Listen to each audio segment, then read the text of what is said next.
Assalomu alaykum aziz yurtdoshlar. Bugun sizlar bilan birgalikda ko'katga qatlama tayyorlaymiz.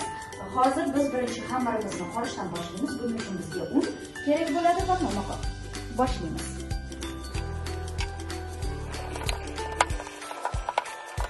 Azizlar, qatlamamizni xamirini tayyorlab bir chekkaga olib qo'ydik.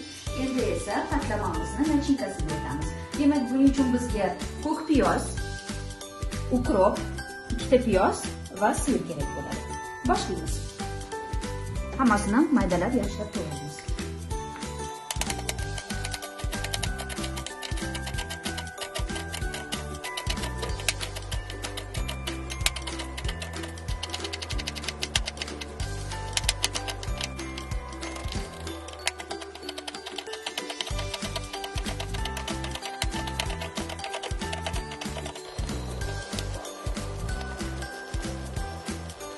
Choy qoshiq tuz, choy qoshiq maydalangan kimzat, yarim choy qoshiq qora murch.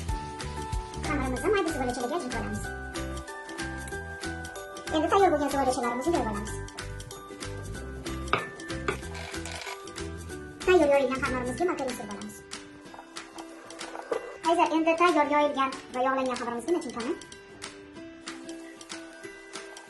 Nachinkani yoyib oldik, endi chiroyli qilib taxlaymiz.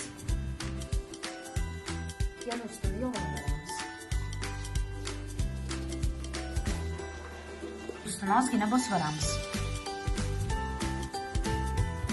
Qizib turgan tovamizni yog'laymiz. Tovamizga qatlamamizni solamiz.